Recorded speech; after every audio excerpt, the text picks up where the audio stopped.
2023 was a punching bag for cinema, not undeservedly. There were a lot of bad or underwhelming films this year, especially tentpole releases. But make no mistake, there were some genuinely great films as well. Films that made me laugh, made me emotional, and excited me. And in fact, more than any other year, the fact that so many films underwhelmed me this year, it really made the good ones stand out even more. So let's close out 2023, or rather welcome 2024 by the time the video gets released, by celebrating the cream of the crop, the 10 best films of 2023. Now, as to be expected, there are a lot of films that I just haven't seen yet, whether due to time restraints, it not catching my eye, or it just not playing near me yet. I still haven't seen Oscar favorites like Poor Things, American Fiction, Nyad, The Zone of Interest, or Anatomy of a Fall. I also haven't seen Asteroid City, Bottoms, The Killer, Saltburn, Napoleon, and many, many more. Would any of them be on this list? Maybe. Maybe not. So keep in mind, this isn't a permanent, fixed top 10 of 2023. This is just where it is at the end of the year. Once I do watch any of these, if this list changes drastically enough, I'll wind up doing a follow-up video, or you could check out my Letterboxd page. I have a list keeping track of the films released in any given year, ranked from best to worst, and the link to that list will be in the description below. And before we get started, as always, a quick thank you to my patrons over on Patreon. If you enjoy the content I make and would like to offer your support, then for as little as $1 a month, you can get your name listed right here at the start of every video. Link to that is in the description below. So, before we dive into the top 10, let's go over some honorable mentions. Now that that's out of the way, let's dive into... Okay, I'm being a little facetious. While, yes, none of these films I think would be on a typical top 10 list in any other year, these are films I do want to bring more attention to. Films that I really liked that I do want to give a shout out to. So keep in mind, this isn't really an honorable mentions list per se, but more of a check this one out, you might have missed it list. True Spirit was a big surprise. It's cliche at times, but it has an infectious, tenacious spirit that's hard to ignore. Also, Tegan Croft is great in this film, and I would pay attention to her as an actress going forward. Knock at the Cabin. Not a fantastic film, but a good, solid Shyamalan thriller. I only wanted to mention this to give a shout out to Dave Bautista's performance. One that I thought was one of the best of the year, but it seems like nobody's talking about it. Missing. A January thriller that kinda came and went, and I don't hear many people talking about anymore, but I really liked it. It's one of the few films this year that was able to genuinely surprise me, and I thought both Storm Reid and Joaquim de Almeida were great. Tetris. Taron Egerton just continues to impress me as an actor. This is an addictively entertaining film that makes corrupt corporates screwing each other over feel so intense and satisfying. Renfield. I know a lot of people didn't like or even hated this film, but I thought it was a blast. Breezy, hammy, hilarious, and gory. Sure, the editing is kind of a mess, but when the rest of the film was so enjoyable, it just didn't bother me. Inside.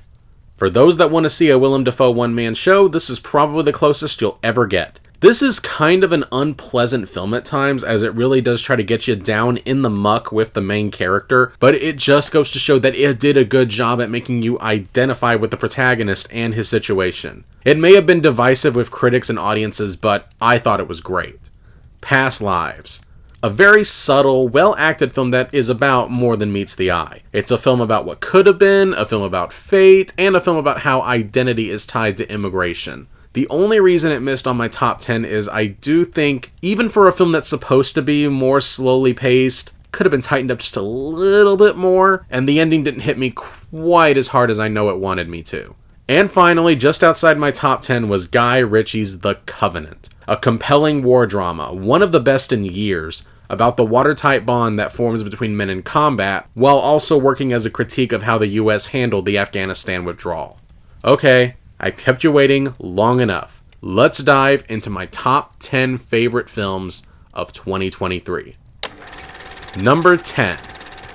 When this film came out, it got absolute universal acclaim, and it's not hard to see why. Spider-Man Across the Spider-Verse, easily the best animated film of the year. This film is a visual feast. It takes the style that works so well in the first film and ups the ante. You could take a random frame from almost any random scene in the film, and it would be a work of art. It's great seeing these characters come back, especially Miles and Gwen, who continue to have such wonderful chemistry, and some fresh new characters like Spider-Man India and Spider-Punk, and it builds on the themes of the first movie. It doesn't just repeat. This is also an interesting piece of meta commentary that dares ask the question, can the character within a story write his own story? Are some things in storytelling ultimately inevitable, and how that ties into fate, and really how terrifying that can be. And it's filled to the brim with Easter eggs and inside jokes and cameos for fans of Spider-Man, but not done in a way that feels pandering, in fact done in a way that feels like it adds to the story. This is overall a very well done, visually exciting, and entertaining film.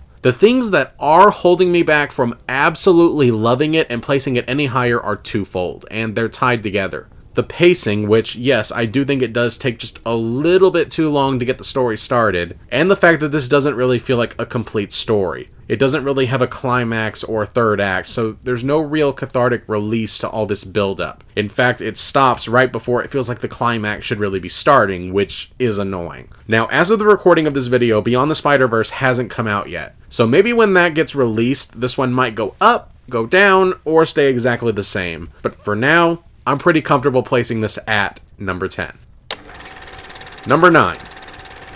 Who says rom-coms can't be great? Rye Lane breathes life into an often formulaic genre. This film is simply delightful from start to finish. The lead couple, played by David Johnson and Vivian Oprah, are an incredible match, and their chemistry is just sizzling. But the real star of the show is director Rain Allen Miller, who infuses energy into this compact story with visually popping scenes showing us the thought processes of these characters. And the way she presents South London as something almost out of a fairy tale is nothing short of remarkable. I read a review somewhere that says this film perfectly captures that feeling that you get, those butterflies in your stomach, when you meet someone and you just click right away. And yeah, I can't think of a better way to sum up why this movie works so well. This film is proof that even with a standard plot, presentation can go a really long way into making something great. Number 8.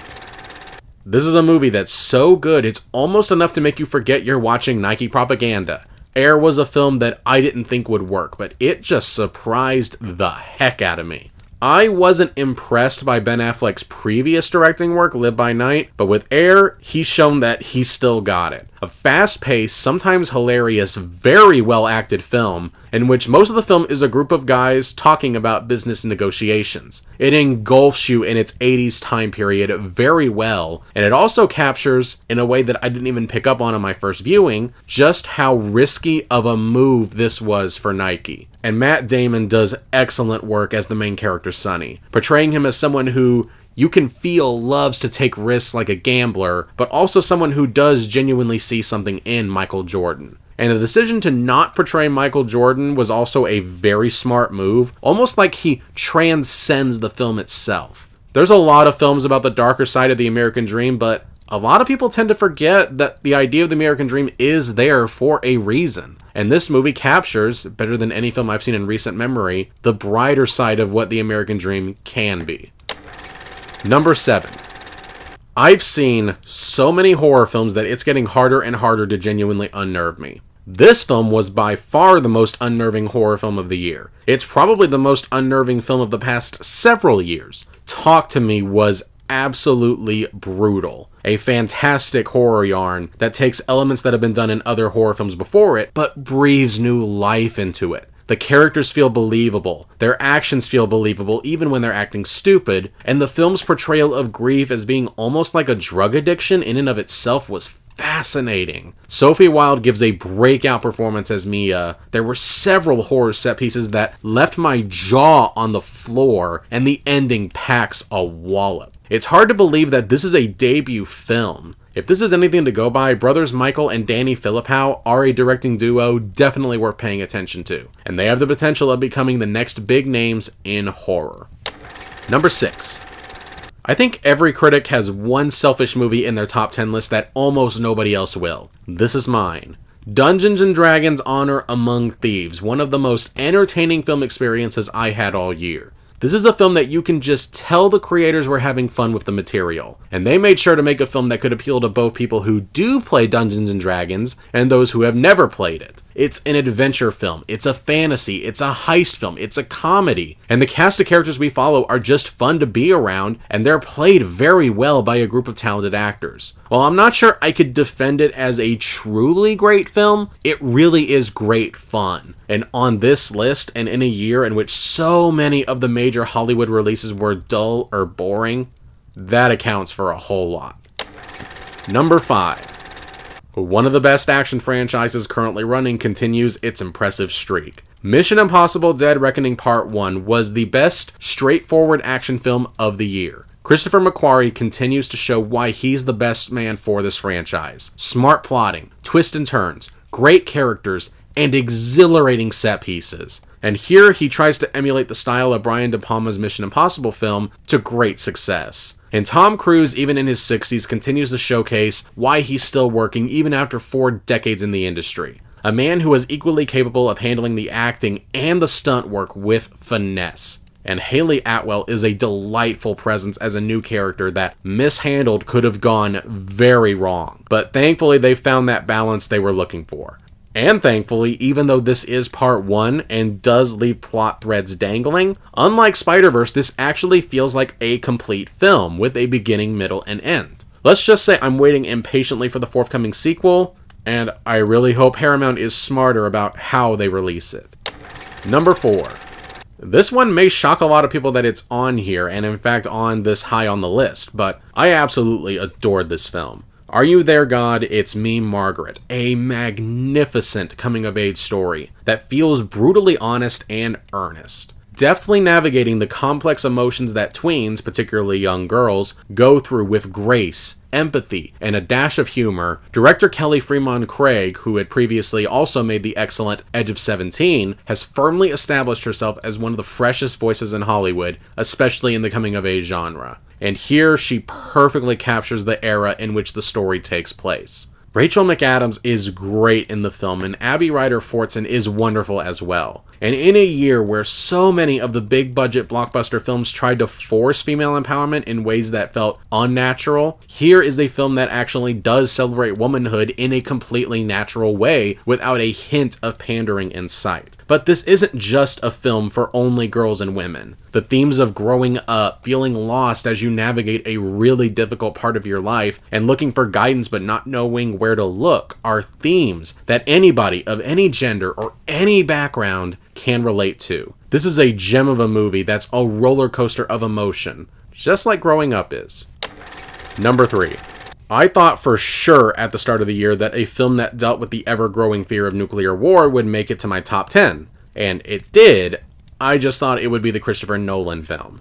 Godzilla Minus One. Talk about a film that completely blew my expectations out of the water. A kaiju film in which you not only care about the characters, but a film where even if you took Godzilla out of the picture, you would still be left with a compelling character drama. A dark and yet simultaneously hopeful film, not just about Japan's fear of nuclear radiation and its effects, but also about the loss of cultural identity, PTSD, and rebuilding a national identity from the ground up. But make no mistake, Godzilla is also great here. This is probably the only time I've ever seen a Godzilla film where I both wanted and didn't want him to appear, because I didn't want anything to happen to these characters, and Godzilla is truly terrifying here, with his atomic breath actually looking like a mini atomic explosion. And the raw destruction that this creature leaves in its wake is just awe-inspiring. In a year where so many Hollywood blockbusters tried and failed to inspire this level of awe and terror and excitement, and yet they just couldn't, even with budgets over 10 times as much, this really does expose just how broken the Hollywood machine truly is.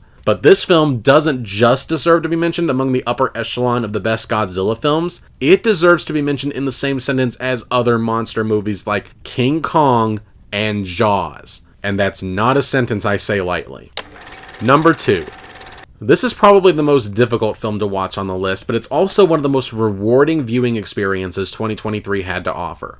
Martin Scorsese's 3.5-hour-long searing epic, Killers of the Flower Moon.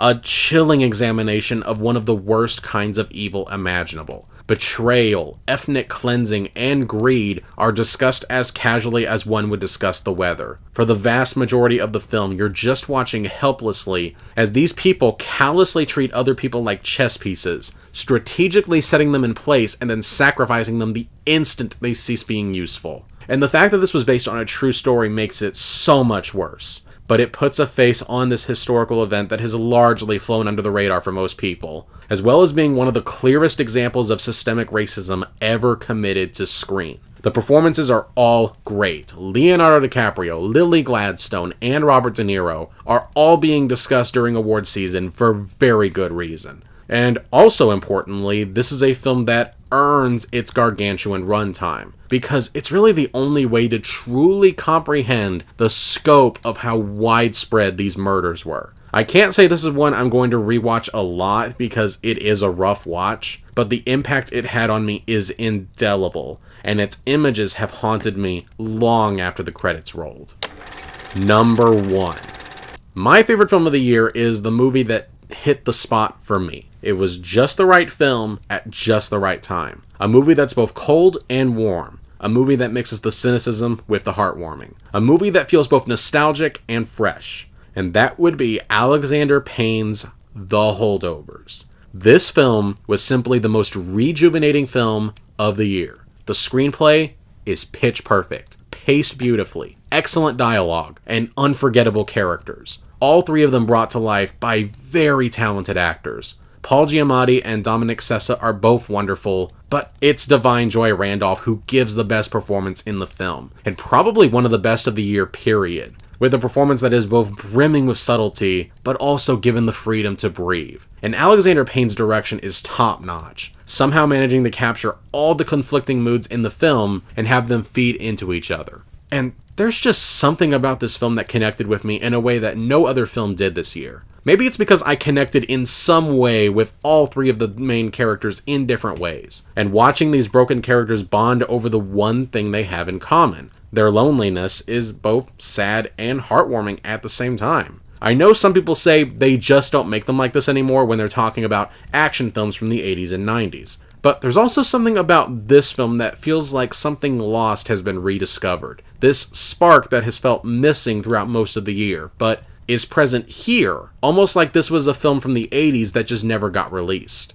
This is just excellent filmmaking, plain and simple. After this lackluster year in cinema, this is the film that completely, without a shred of reservation, won me over. It made me laugh, it made me emotional, and it made my heart soar. For that reason and more, The Holdovers takes the slot for my favorite film of the year.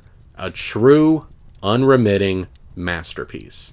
And that's it. Those are the best films of 2023, or at least of the 130 that I saw. And yeah, if any of these piqued your interest, then I would highly recommend them, obviously. And if there's any that I missed, or even if you want to share your own top 10, make sure to leave it down in ye old comment section. So, yeah, I can't believe it's been a year since I've started reviewing movies semi-regularly. I know I let the schedule slip a few times. In fact, as of writing this, I'm still behind Aquaman 2, but nevertheless, I have pressed forward. And thankfully, you guys have been with me, and I am beyond grateful for that. 2024 is going to be an interesting year for cinema, and I can't wait to talk about what it has to offer, both the good and the bad, whatever they may be. And I guess that's it for now. Thank you so much for watching. As always, if you want to see my early thoughts of any film I watch or to read more of my reviews, make sure to check out my Letterboxd account. The link to that is in the description below.